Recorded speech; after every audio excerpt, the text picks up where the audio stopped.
Hogstye.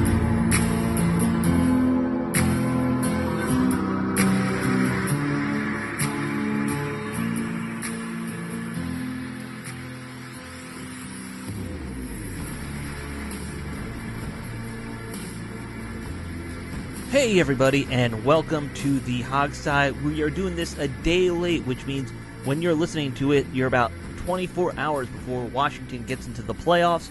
Guys, I want to thank you. I just was not in a good headspace yesterday, so I wasn't up for doing a show, so I want to thank you guys for kind of putting this off for a day. Both Steve and Jamal are here with me, so Steve, Jamal, thank you guys for that. We have a lot to talk about, though, with this playoff game coming up as Washington gets ready to take on Tom Brady and the Buccaneers, which I'm still not used to seeing. You know, it's very weird seeing Tom Brady not in a Patriots uniform in my mind. But that's what we're facing, and that is a tough offense we're going to be going up against. Isn't the Tom Brady as a Patriots? It's answering the question of what came first, the chicken or the egg. To a it really extent, is, isn't yes. it? Because the Patriots were 7-9 or something. You know, they weren't good, and the Bucs obviously were facing them in the playoffs. So, you know, that tells you something at least. Yeah, that maybe the Belichick Brady partnership was more Brady than Belichick. It seems to, yes. So, here's what I feel, because I was literally thinking about this conversation when the season ended with Tampa Bay. I'm in a position where it's like I feel like they worked best together, though they really didn't like each other. I felt like because this year, obviously statistically, Brady did well, but he had his struggles. Like, you're asking him to drop back and throw the ball. He had the third most pass attempts, I think, in the league or something like that. He's up there, even second most something. I've got it. Yeah, and you're asking him to just, which is fine because I'm a fan of Bruce Arians' system, but you're just asking him to throw the ball deep, attack a defense. And against good defenses, you know, he wasn't where he needed to be. I'll just put it that way. He wasn't always at his best. And my thought process was he was never like out of whack when he played with Bill Belichick and that coaching staff. Like, he always knew what they wanted and they always knew how to work with him. Yeah, 7-9 isn't good for the Patriots, but you know what I'm saying? I feel like if Brady was there, if they got some help around them, I'm pretty sure they would have invested a little bit more as opposed to just trotting out Cam Newton and say, "Hey, rush for 1,500 yards." I do think that they were both. They're better together for sure. Absolutely. Oh, sure. That's just abundantly obvious. You know, yeah, they're better. I think they'll need. I think. Not Brady. Belichick needs at least a year longer to prove that he's still that guy versus Brady, who went into a team with loaded and everybody wanted to play with him. Like it's LeBron. LeBron and the Lakers. There is kind of that vibe where this is like you're building a super team in the NBA here, what they've done down there in Tampa. I'll tell you one thing. Waste no time. They wanted to make sure he was good from the jump. I'll tell you one thing, though, and this is sort of an off-season topic, but I think one thing I've learned is that I don't want Cam Newton on Washington next year. Oh, no. You know, if Belichick couldn't make it work, you know, Washington certainly isn't either. I mean, Cam's stats weren't horrible. His interceptions were terrible. His passing stats weren't horrible, but the team just didn't look good with him, you know. Yeah. I think, I'll pass. Like you said, it's more of a topic for probably 2 weeks from now, unless we're still around in 2 weeks somehow. You never know. You never know because it is the playoffs. But I think that is more of a topic for as after the season's over. Yeah, I don't want to spend time on it. I just thought off the top of my head. That's all. Yeah. I get it, and you know, I agree, frankly. But let's still focus on the Patriots here. And start with this offense. And the Bucs. See that? Sorry, there you go. That's yep. Dang it.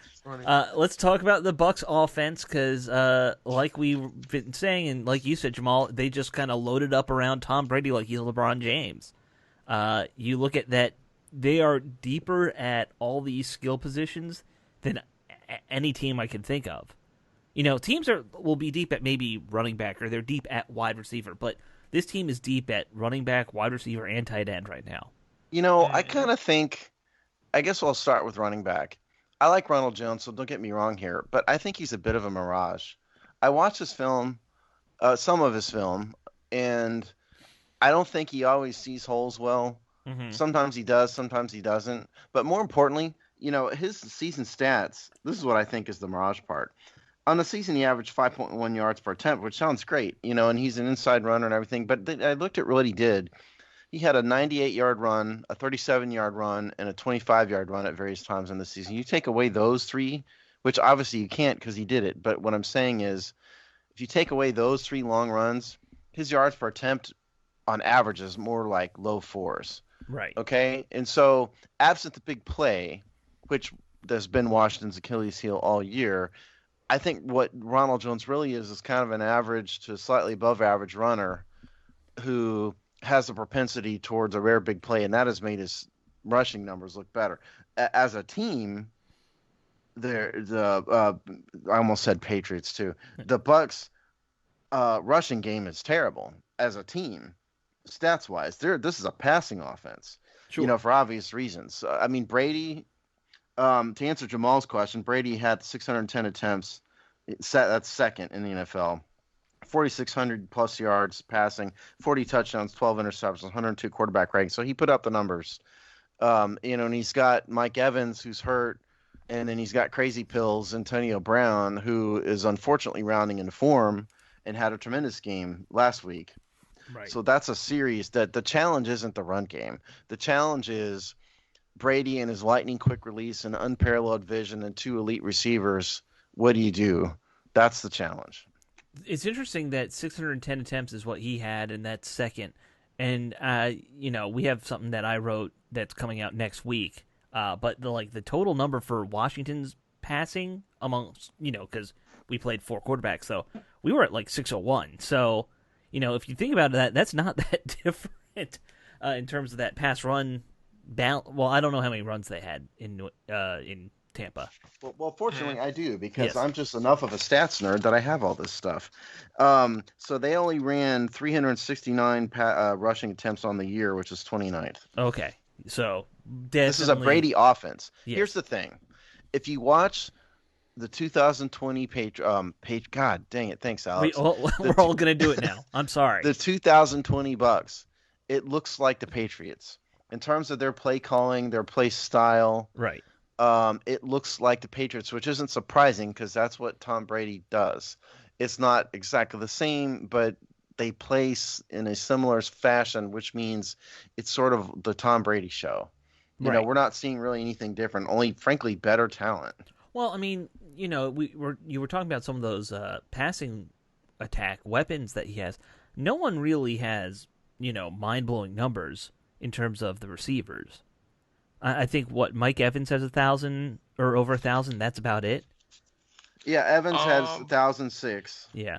And then again, Antonio Brown only showed up in late October, Yeah, and it took him a while to round into form. So his stats are deceiving. Sure. Sure. But still, the thing is, they have, Brown, Evans. They have one or Godwin, two more receivers, right? Big receivers. Yeah, they have Chris a lot of Godwin guys. And the slot receiver that I like, I forgot his name though. Yeah, but that's gonna bother me. I'm about to look up the roster. Right, and then they got Gronk obviously at tight end, and he's backed up by a decent tight end, and OJ Howard is the backup, and OJ Howard was the God's gift to tight ends a couple years ago in the draft. Scott Miller. Okay, yeah. Scott Miller. The point being, basically, they'll just figure out who can beat you every game of all those guys, and then because that's what Brady always does. He figures out which one guy's gonna have the good game, and he targets them. The thing about, go ahead, Jamal. I was just gonna say, but the thing with this one, because I kind of agree, but I think the thing with this is understanding what Arians wants to get done. But that also goes, you got to take into account where they are in the season. Like, this isn't the regular season anymore. It's all about capitalizing on the opponent that you play. And like I said, when it comes to Arians, yes. Well, excuse me. When it comes to Brady, yes, he's gonna focus on who got the hot hand and who's gonna be the person for that week. But um, even with Aaron's, like you're getting the ball to anybody you can downfield. You're putting pressure on the team, and that's Gronkowski down the seam. That's Yep.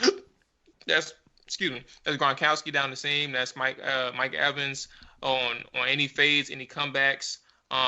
Godwin's going to work the middle.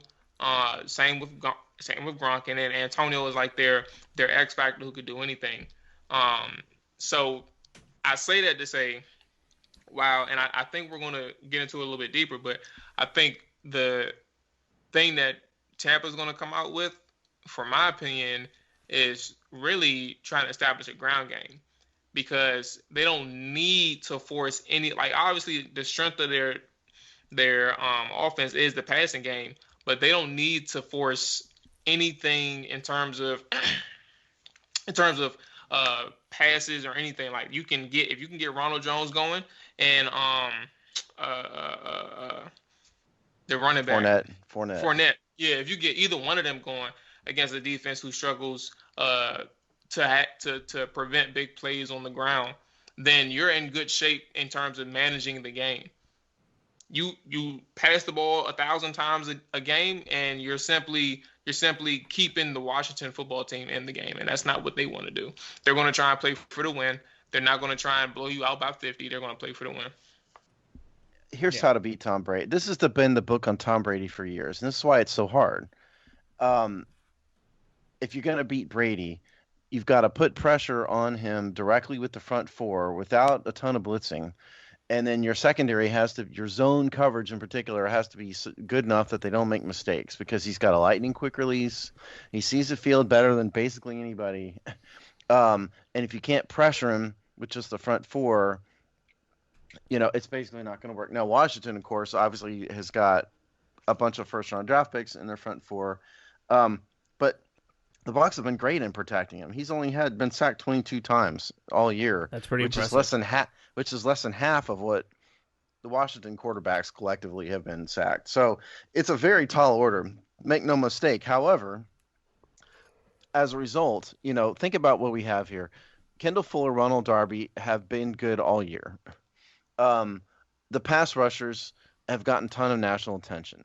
So this is a game where it's not like a weakness on strength kind of thing. This is Washington's strength sort of matches up well with the Bucs. Now, I'm not saying this is a game they can easily win or anything like that, but I think they have a puncher's chance if they can break down the Tampa offensive line, which is no joke because they're good. They have talent there too. And at the same time, don't make a ton of mistakes in the secondary. If they can do that, they have a fighting chance in this game. I don't think much of one. The X factor to me is Gronk. Even a hobbled old Gronk, which is sort of what he is a massive problem. And who do we have to cover him? John Bostic, maybe, Cole Holcomb with some safety help. That doesn't inspire great confidence in me. No, it really doesn't. That's pretty concerning to think that, we don't have anybody who can match up well against Gronk. I'm not as worried about our corners versus these receivers because they've played well against teams with good receiving cores. Pittsburgh had a very good receiving core. They matched up very well that day. But yeah, the tight end's going to be a problem. Even though, like you said, these running backs aren't the primary focus of Tampa's offense, like these are physical running backs, and I worry a bit about our guys matching up well against them. And then, I don't know what you can do. Do you move Chase Young inside more on stunts and things like that to try and get some more up the middle pressure? Because they've been doing that a lot, and it hasn't worked so far this year. I think Montez Sweat is their best pass rusher this year. Yeah, he has been. Edge rusher. Yeah. I agree. Sweat has been the guy that's been active.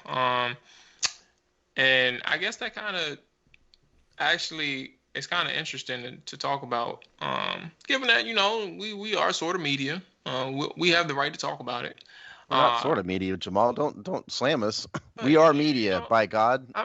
I'm just putting it out there, in the most humblest way possible. That, Chase Humility Young is did not say my some. strength. Chase Young did say some things throughout the week. Obviously, we know what he said at the very end of the game once he knew that he made it to the playoffs. He didn't call out Tom Brady. He just wanted to emphasize the fact that he was playing Tom Brady and he couldn't wait. With that being said, I think he's going to need to have, because we're talking about these pass rushers, he's going to need to have the biggest game. And it's not necessarily because he said that, but at the same time, when you're in the media spotlight, he's already had interviews. I think ESPN interviewed him recently too. I seen a video of him. I just don't know where it was from. I know the actual local media interviewed him after the game, but I think he had an external interview from a national. I just don't remember who it was, who the source was. But either way, when they grab a hold of these storylines, there's no doubt in my mind that come Saturday night, whoever the broadcast team is, then they're going to bring it up. Oh, sure. They're going to remind everybody what Chase Young said. They're going to remind everybody who Tom Brady is. End of the day, if he doesn't show up, if he doesn't become 1-1 with Montez and they're not dominating at the line of scrimmage and having the best, getting the best of those offensive linemen, there's going to be a lot of pushback and receipts, quote unquote, on Chase Young and how he did not perform. I mean, since I'm not on social media, I don't know how the Twitter Illuminati have treated what he said. I did see the little clip. I didn't think it was anything personally. I thought it was barely bulletin board material. What did he say? Something like, I want Tom Brady, or look out Tom Brady, or something Brady, like that. I'm coming, Yeah, I mean, so what? Who cares? Yeah. To me, it wasn't a big deal. Again, I don't know if that's been made into a big deal. Maybe. Yeah, I don't think know. it really has. Not by Twitter. Okay. So I hear what you're saying, and certainly the broadcast team, by the way, is Tirico, Tony Dungy. Ooh, I like that. In the booth. Yeah, they're good. Tirico. Yeah, both of them are good, and Dungy's got a good view of things too. Well, I now like here's that. the question: are they going to spend the whole time talking about how this impacts the Giants? Because Dungy won't. No. They'll talk about Tom Brady's legacy for Right, 60 minutes. right. That's what they're going to talk about. No, I know. I still am mad about the last game. I'm over it. Yeah, I'm over it now. But anyway, I mean, I don't think it's just a Chase Young Montez Sweat thing though, because Brady's seen this over and over and over and over again a million times. The edge rushers, from all sorts of teams. You really kind of has to come from all angles with him, and you have to get him frustrated. That's when he loses is when he gets frustrated. So you have to give them no time at all. They have to play their best game of the year. I think the four collectively, Sweat, Young, Allen, Payne, need to pressure. All of them need to pressure him. I think, and it can't come from the linebackers because the linebackers are going to have to be in coverage. Well, I don't think you can have too many safety blitzes and linebacker blitzes and stuff in this game. Yeah. Well, when I think about obviously the biggest losses Brady had, it's those two Super Bowls the Giants beat him. What the Giants always did was they would do a 4-DE package a lot to really put pressure on Brady. And, we don't have four guys, but we do have three good defensive ends still. You add Kerrigan to the mix. He's, at least, I know he's in his twilight, but he's still above average and still has some more speed probably than John Allen or Deron Payne. So I'm wondering if they need to, do stuff like that. I'm all for it. Speed rush them all the time. I'm all for it. Yeah. I mean, sure. So, and in terms of Jones, I mean, you can't focus on everything. And I tend to think that, and Jones and Fournette both, I tend to think that you kind of sort of just have to hope for the best with those two guys. I mean, there's just way too many, there's way too much offensive talent on the Bucs to focus on those two. Right. And I get what Jamal's saying because you're right. And Fournette is a hoss. When he gets going, he's big. He's a power back. He hadn't had great numbers this year at all, but that doesn't mean he can't kill you. Well, he's a power back who's playing number two. There's an issue there. Mm-hmm. Yeah, well, I mean, his yards per attempt isn't good and all that, but still, I mean, yeah, those two can hurt us. But I'm a lot more scared of what Brady and Evans and Godwin and Antonio Brown in particular and Gronkowski, because I think what we've seen over the years with Arians and Brady both is they'll just find the hot hand, like one of you guys said earlier. Yeah. They'll just find even if Evans is hurt or whatever and he's hobbled, they'll find somebody, you know. So that scares me a lot more than the Bucks run game. Yeah. All right. Yeah. Sorry, go I ahead. was just going to add, yeah, I was just going to add quickly, because I agree with everything that Steve mentioned with the interior pass rush. And truth be told, again, this is me thinking like this is what we're going to see on Saturday versus what we've seen in the regular season. I don't think they're going to have much time. I mean, I don't think they're going to sit back and just allow Brady to stand in the pocket for extra amount of seconds. I think in terms of on the actual Buccaneers side, I think their intent on Saturday is to is similar to the Steelers, is getting the ball out quick. They're not even going to allow the pressure to get to them. That's their intent. So defensively, I don't know who you're going to key on to take away. My best bet would be Gronk. Right. And you're going to have to trust your corners, the corners and safeties to do their job, but corner and safety, because somebody's going to be over top of Gronk as well. But I think you're going to have to key on Gronk, but their goal is to get the ball out quickly. They're not even going to waste time trying to allow Chase, Montez, and Allen and Payne to even try and sniff the quarterback. So I don't know if they're going to sit. I don't know if they're going to be that aggressive as they were in the regular season. I think, like I said, they're playing for the win. Yeah, I think you're right. And if you have to key on somebody, it's got to be Gronk because he's the biggest mismatch. You know, there's nobody on the Washington defense who can cover him one-on-one. No. So if you're going to roll coverage to somebody, it's got to be him. You know, like Cam Curl, you know, maybe it's got to be somebody. Yeah. Who's got to help out the backers on Gronk. There's no doubt about that. Yeah. Before we switch sides here to the Washington offense, we should make a little note here that Chase Young did get NFC Defensive Player of the Month and Rookie of the Month for the NFL. I saw somewhere that it was Defensive Rookie of the Month. Yes, Defensive Rookie of the Month. Yeah. But I saw somewhere that he's like I think the first guy since London Fletcher to get Player of the Month for the NFC. For Washington. Okay, well, it's been a long it was the drought. defensive player. It was the NFC Defensive Player of the Month, and then Right. the NFL Defensive Rookie of the Month. That's what he got. Right. But it's been a long time since Washington players gotten either of these. So yeah, it's in the press release here that the Redskins sent out. So just to see. Yeah, so Young becomes the sixth NFC Defensive Player of the Month in franchise history, and the first since linebacker London Fletcher took home the honor in 2012. Right. That was from Washington's press release. Right. So and that's a long he's the time. first Washington player to win a Player of the Month award since Kirk Cousins did it in November 16th. So at the NFL level, it's Cousins, and at the NFC level, it was Fletcher. Mm-hmm. I mean, London Fletcher's good company to be in. So yeah, absolutely, for sure. Yeah. All right. Well, let's switch sides though. We got to talk about the offense because it's kind of a who's on first situation with the quarterback because this as we're recording this today on Thursday, I saw that Taylor Heineke got all the first team reps today. Which that's not a recipe for disaster. That does not bode well for Alex Smith being able to play. Can you imagine starting? I mean, I know he's Robbie's friend and everything, and he played well for a quarter and a half. But can you imagine starting Taylor Heineke in a playoff game against the Bucs? Is that going to go well in anybody's fantasy? It is not the ideal recipe for success. No.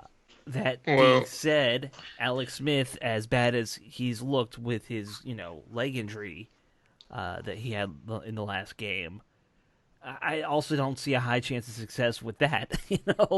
Listen, Alex Smith is got a winning record. He's the I- only quarterback who guides this team, has guided this team to a winning record in forever. Yes, I To me, understand that. I would roll with Smith until his leg falls off. That's what I would do if I were the coach. Forget, if he can't go, he can't go. Fine, but for me, it would be the Alex Smith show no matter what. I think his leg quite literally is falling off at this point. I don't know. I mean, I haven't seen, I haven't seen him. I don't know what he looked like in the practice clips. So look, here's a piece from Albert Bird that actually Robbie Duncan tweeted out. I just happened to see it. He said, and Albert Bird stated that Smith's calf locked up on him after Washington jumped out to the 10-0 lead against Philly, and that was part of the reason why in the presser, the post game, where he actually not post game. I think it was Wednesday that he mentioned it's likely possible that you'll see Heineke, or not likely, I shouldn't say, but he's considering being creative. I guess that's the best way to say it, because he didn't say it's likely you'll see him, but the fact that it's a possibility that he can play due to Alex Smith's leg being the way it is. They don't know for sure just yet, but they're finding ways to implement Heineke in a rotation at the quarterback position between he and Alex, in case Alex can't fully play. So, that's smart. I mean, yeah, definitely prepare for it. I guess all my point is that unless Alex would be the guy no matter what, if he can play, and if he goes as long as he can and he needs to come out, then he needs to come out. But I just think it's a mistake to just start Taylor Heineke in a game like this. That's just sounds nuts. I don't think anyone's saying it's a great plan. I think it's more of a... It is what it is, kind of is what it is. Yeah. And if it's Alex can play the first quarter and then has to come out for a while, fine. Frankly, ideally, all right, give Alex the first quarter and the fourth quarter and put Taylor in the middle because, however it works out. I don't know. I don't know. I don't know how to work. Because that his performance with that leg that's going on. First off, two things. I'll be quick. The performance that's going on with his legs being the way they are, his leg calf is just not pretty. But secondly, if nothing else convinced him to hang the cleats up, this lingering calf issue should tell him that he's done enough. He's proved his point. Everything that he's set out to do, he's accomplished. But, why are you putting yourself through this? You want to know why, Jamal? There's a reason. This is why you guys have me here. The Washington could actually force him to give money back if he retires in the middle of the contract. I don't know if they would do it, but Dan Snyder's been petty about a lot of things in his tenure here, but he does like Alex Smith. But I'm saying they could if he retired, because he's got a lot of guaranteed money that came up front. He can't just walk away without working out with the team first. Would it be pretty awful of the team to do that after everything Alex has been through? Yes, but this team has been awful to many people. So I don't know if it's as clear. I hear what you're saying, and logic would dictate that you're right, but I think the contractual part of it makes it a little bit more complicated than it seems at first glance.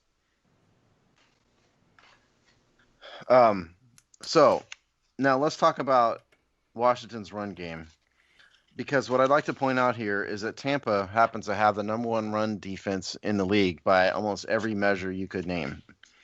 They are number one in total yards surrendered. They're number one in yards per game. They're number one in yards per attempt. Washington's run game has been maddeningly unsuccessful for most of the year, with the exception of a handful of games by Antonio Gibson.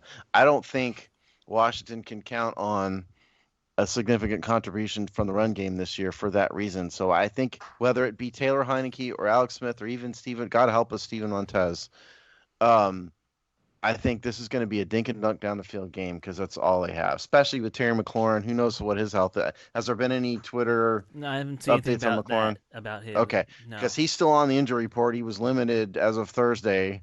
So who knows? He didn't look healthy last week. He was kind of a decoy a little bit, I thought. Yeah, I mean he had that one touchdown catch, but it was only like a 5 yarder. Like, Yeah, and right. And if he's so limited to short stuff, that really stinks you're for him. a bad run team going up against the number one team in the league, run team in the league does not bode well for Right. significant contributions from the run game. So this is going to be like a dink and dunk, short passing game because that's just what Washington does.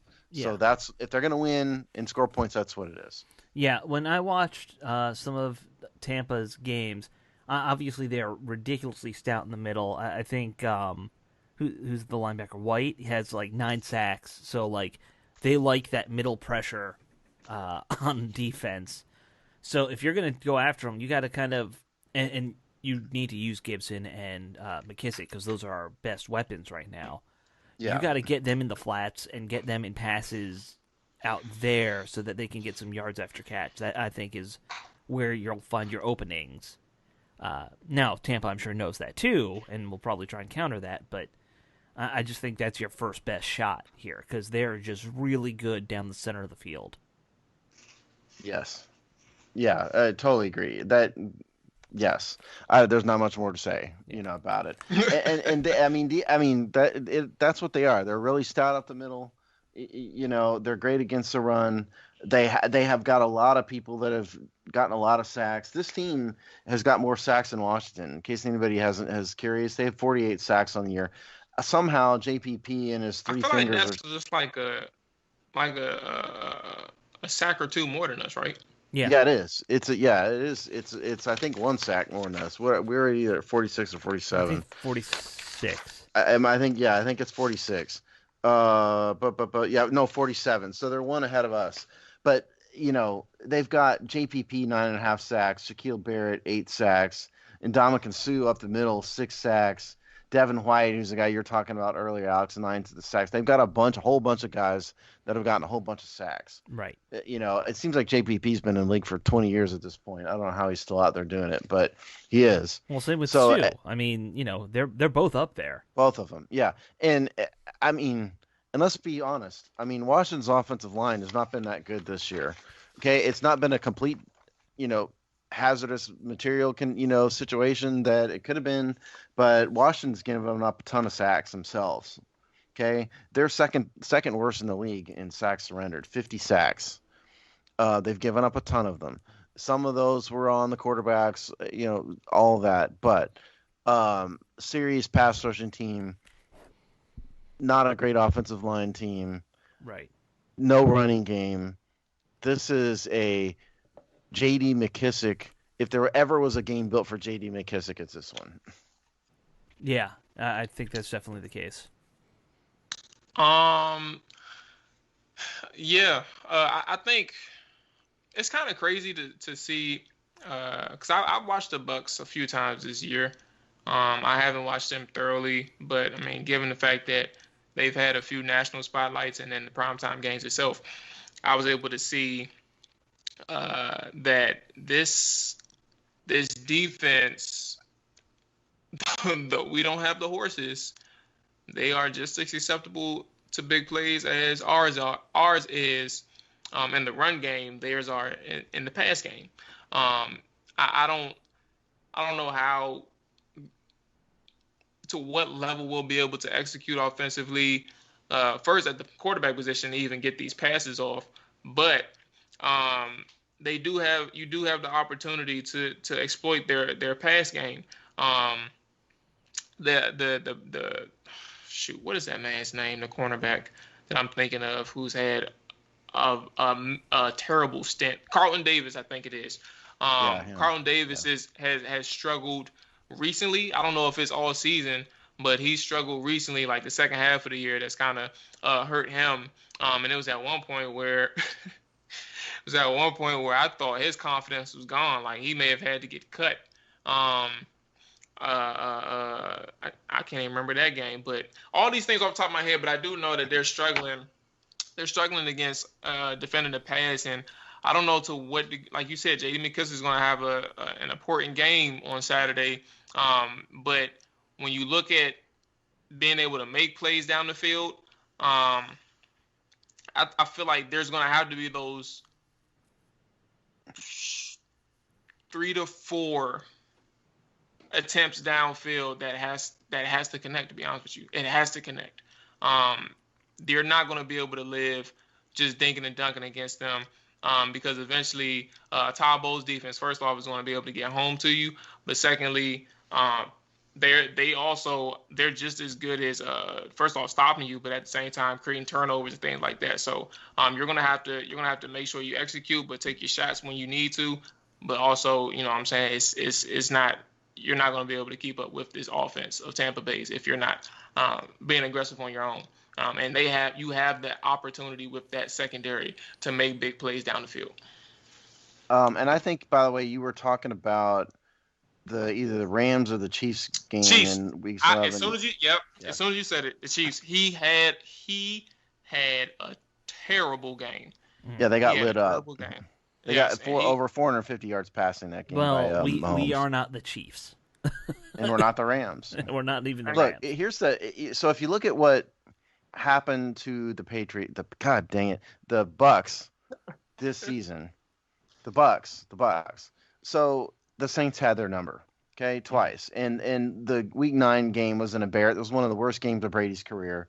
They got crushed, and they lost handily in Week 1. The Bears had their number a little bit. They lost. They only scored 19 points against the Bears. But other than that, they put up a lot of points against everybody else. Yeah. And their third quarter of the season was bad. They went 1-3. But that was a really tough. They played the Saints, the Rams, and the Chiefs all in one quarter. That's serious. They've won 4 in a row. They've put up 44 and 47 points in weeks 17 and 16.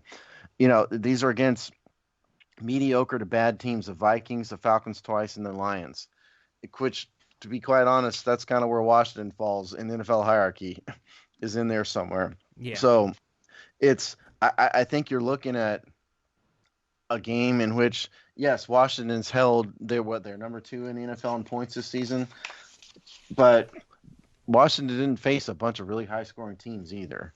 You know, I don't think that this is a game where we can expect that it's going to be like a 17-20 kind of game like they've been winning. That's not what this is, in my opinion. This is a game where the offense is going to have to score points for once. Absolutely. Never forget what happened when we played the Rams. Though Los Angeles didn't really score much in the second half, they didn't need to.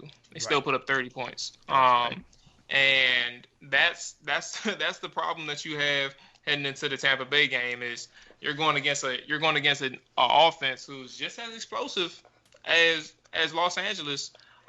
Their run game may not be as strong in terms of like on a week in, week out basis, but they have a hitter in Ronald Jones.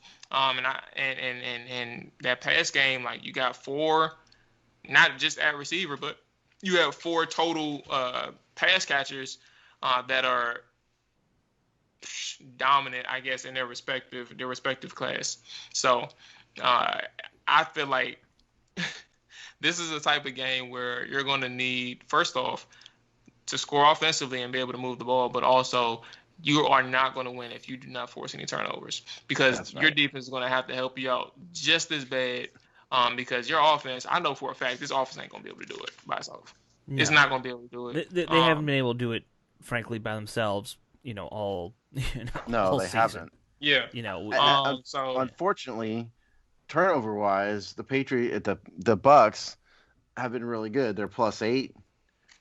Tom Brady hadn't thrown many interceptions. He's only thrown 12 interceptions, all year. So the turnovers are going to be hard to come by. It's a tall order. This game is a really tall order. Really? I do think Washington has a puncher's chance just because of the strength-on-strength scenario with Washington's defense and the Tampa offense. But It's a tall order. Yeah, I think so. Guys, do you want to go ahead and do score predictions here at this point? Sure. I think we kind of have previewed where we're going to be pretty well just now. But I'll go first this time since I haven't gone first and haven't sucked that up in the past few weeks. I think the Magic ends this week. I think it's just too much. I do think Washington, thanks to Ron Rivera's leadership, mainly will play hard. They're not going to surrender. But this is just way too much for them to overcome here. So I think this is going to be like a 34-17 type of game. Tampa. I'll go next. This is one of those instances where it's crazy how I see this playing out after watching 16 weeks of this team play. This is a situation where, you know, we come into the game and it's all hyped up, and rightfully so. The perceived great Washington football team defense up against Tom Brady. Do they stand a chance? And long story short, at the end, they do not. They'll be able to put up some points on us. It's going to look similar to the games where we played some of the better offenses, and then at some point, Washington will end up putting their heels in the ground and resisting and making a game out of it, but it's still not going to be enough. Like they'll probably be around in the game come fourth quarter, but it's still probably like a 2-possession game. You're looking at like 27-17 being the final score. Tampa Bay probably gets off to just a quick lead, 14-3 or something like that. But the defense obviously does enough or does what they can, but the offense just isn't able to really keep up. I mean, I'm going to be with you guys on the loss side. I think that we just can't keep up with this Tampa offense. And, you know, our guys are out of gas on the offensive side, and we don't even know who's going to be the quarterback. So I'm going to go something. I think we're going to I'm setting myself up to get crushed here. We're going to get like a 38-14 loss. I think it's more like the gas tank has fallen off the car. Yeah. More so than they're just out of gas. Yeah, it might be that the gas tank is just like a milk jug that they try to it's hanging by a together. wire. Yeah. So yeah. What score did you say, Alex? I said like 38-14. I think we're just gonna get. Well, it sounds like we're all kind of in that range. Yeah. Jamal's a little closer, but we're all, you know, kind of in that realm. No one has us winning by or being even within a score. There's a puncher's chance just because of the matchup, I think, but it's just too much to deal with. And you can always dumb luck your way into like a 4-turnover margin and win, you know? Yeah. Brady hadn't had historically many of those in his career, you know, and he hasn't historically. I went and looked at every game in his career stat-wise, and he's only had a handful of 4 or more sacks in his career, and he's won most of them, you know. So it's just facing Tom Brady is. He's the greatest quarterback probably of all time. I mean, like, what do you expect? I don't know if I'm willing to go that far, but he's certainly one of them. Yeah. Okay, of this era, no question. I'd take Peyton Manning over Brady, but that's still me. Okay. Yeah. All right. I would. I'd take Peyton Manning. I think Peyton Manning is smarter. Oh, I don't doubt that Peyton Manning's smarter. Man, I think this is a 1A, 1B type of situation. I ain't gonna lie to you. Yeah, I think Brady's had better teams, had better coaches. Peyton Manning had terrible teams in Indy. And he had a terrible GM who just seemed to be intent on ruining his career there at the end. So, everything. Yeah, I would if it were me, I'd take Peyton. But certainly Brady is one of the very best ever, and you can't argue with however many rings he had. 6? However many rings he has. You can't argue with this. He's not going to be intimidated at all by the Washington football team. There's no doubt about that. No. So I do tend to lean Brady as Peyton as my 1A. But I just don't know how significant that means, given that they're both really good. Though I'm not downplaying your argument for Peyton, because it's like that. That's kind of how I align with it. Like Peyton was always the smarter.